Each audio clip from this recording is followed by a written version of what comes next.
मैं आपकी स्मृति मैम आज आपको चैप्टर 9 कागज की आत्मकथा पढ़ाने जा रही हूँ। प्रस्तुत पाठ में कागज की उत्पत्ति से लेकर आज तक के विकास क्रम को बताया गया है। आइए पढ़ें। यानी इस कहानी में कागज की उत्पत्ति कहाँ से हुई है और उसका विकास क्रम क्या-क्या रहा है, इसके बारे में जानकारी दी गई है। मित्रों, मैं हूँ कागज जिस पर आप लोग लिखते हैं। यानी कागज क्या कह रहा है कि मित्रों, मैं कागज हूँ जिस पर आप लोग लिखते हैं। पहले लोगों के पास कागज नहीं था। वे पेड़ के पत्तों, लकड़ी, छाल, चमड़े, ईंट आदि पे लिखते थे, लेकिन उनको सुरक्षित रख पाना संभव नहीं था। धीरे धीरे लोगों ने मेरा आविष्कार किया। आज मैं आप लोगों को अपने जन्म का इतिहास बता रहा हूँ। यानी कागज क्या कह रहा है कि मैं कागज हूँ जिस पर आप लोग लिखते हैं। पहले के जो लोग थे उनके पास तो कागज था नहीं, तो क्या करते थे, वो पेड़ों के पत्ते पर, लकड़ी पर, छाल पर, चमड़े पर, ईंट आदि पर लिखते थे, लेकिन उसे सुरक्षित नहीं रख पाते थे, रख पाना संभव भी नहीं था। धीरे धीरे लोगों ने मेरा आविष्कार किया, यानी कागज का आविष्कार किया। आज कागज आज कागज क्या कह रहा है कि मैं आपको अपने जन्म का इतिहास बताने जा रहा हूँ। चलिए देखते हैं। साइलून नाम का एक व्यक्ति था जो चीन का निवासी था। एक बार वह लकड़ी काटकर सपाट कर रहा था। उसने ध्यान से देखा तो उसे लकड़ी में रेसे दिखाई दिए।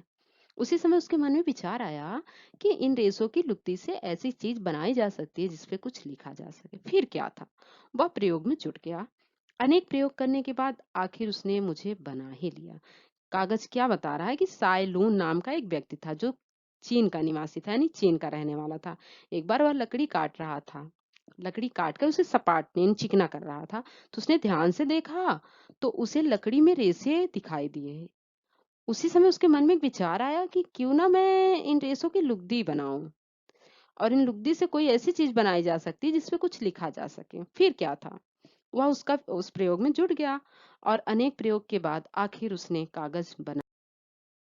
हाँ, यह बात ज़रूर थी कि साइलोन ने जब मुझे बनाया, तब मेरी गुणवत्ता अच्छी नहीं थी। मैं मोटा और खुरदुरा था। मुझे बनाने का तरीका भी थोड़ा कठिन था। लेकिन धीरे-धीरे मेरे रूप को निखारने की कोशिश की जाने लगी। मैं निखरता चला गया। आज तो मुझे अपने रूप पर गर्व है। मिस्र के लोग मुझे बनाने के लिए पेपिरस नामक पौधे का प्रयोग करते थे। इसी कारण मुझे पेपर कहा जाने लगा। यानी कागज़ क्या कह रहा है कि साइलोन ने तो मेरी गुणवत्ता अच्छी नहीं बनाई, उसने मुझे मोटा और खुरदुरा बनाया था। मुझे बनाने का तरीका भी थोड़ा कठिन था, लेकिन धीरे-धीरे मेरे रूप में मेरे रूप को निखारने की कोशिश की जाने लगी और मैं और अच्छा बनता चला गया। आज तो मुझे अपने रूप पर ही गर्व है। कागज़ क्या कह रहा है कि आज तो मुझे अपने रूप पर गर्व है। मिस्र के लोग उसे बनाने के लिए पेपिरस नामक पौधे का प्रयोग करते थे। यानी पेपिरस नामक का एक पौधा था जिसे बनाने में जिसका प्रयोग कागज को बनाने में किया जाता था। इसी कारण उसे पेपर कहा जाने लगा।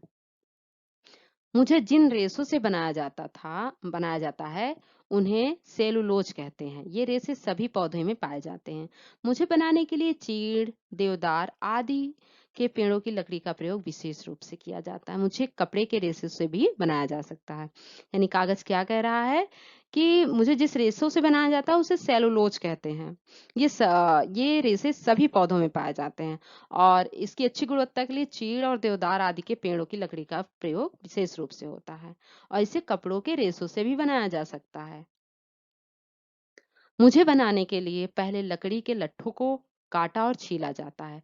फिर उनमें पानी मिलाकर आग पर पकाया जाता है। इस प्रकार लुगदी बन जाती है। इस लुगदी को तार की जाली से छाना जाता है और फिर पानी निकली हुई इस लुगदी को दबाकर कागज की परत बनाई जाती है। मुझे बनाने के लिए कई तरह के रसायनों का भी प्रयोग किया जाता है। आजकल मुझे सफेद, रंगीन, चमकदार, मोटा, पतला, पारदर्शी, दानेदार, खुरदुरा और रंग-बिरंगा भी बनाया जाता है। मेरे हस्त निर्मित वाले रूप से बच्चे हस्तशिल्प की बहुत सी वस्तुएं बनाते हैं। यानी कागज क्या कह रहा है कि मुझे बनाने के लिए पहले लकड़ी के लट्ठों को काटा और छीला जाता है, फिर उसमें पानी मिलाकर आग पर पकाया जाता है, फिर लुगदी बन जाती है। इस लुगदी को तार की जाली में छाना जाता है, फिर पानी निकली इस लुगदी को दबाकर कागज की परत बनाई जाती है। इसे बनाने के लिए कई तरह के रसायनों का भी प्रयोग होता है।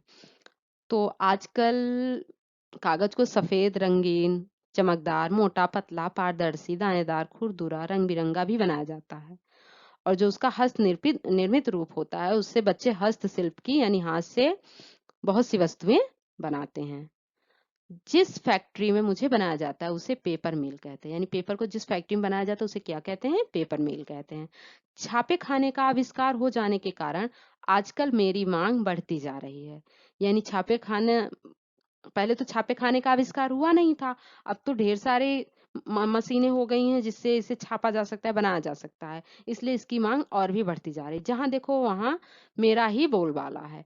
कोई भी क्षेत्र ऐसा नहीं है जहाँ मेरा प्रयोग ना किया जाता हो। पत्र पत्रिकाएं, समाचार पत्र, पुस्तकें, फार्म, लिफाफे आदि सभी मेरे ही कारण बने हैं। यानी बिना कागज के हम पत्र पत्रिकाएं नहीं तैयार कर सकते, समाचार पत्र, पुस्तक, फार्म, लिफाफे कुछ भी नहीं बना सकते।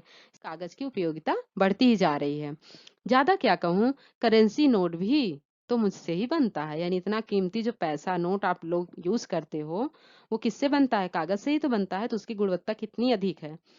आजकल मेरा उपयोग अनेक प्रकार की वस्तुओं को बनाने में भी किया जाता है, जैसे थैले, सामान रखने के लिए गत्ते के कार्टन और डिब्बे, पेपर प्लेट आदि। देखिए वैरायटी वैरायटी, कोई आपके यहाँ शादी वगैरह हो, देखिए मैं उस पे जो कागज की प्लेट्स आने लगी हैं कितनी अच्छी अच्छी।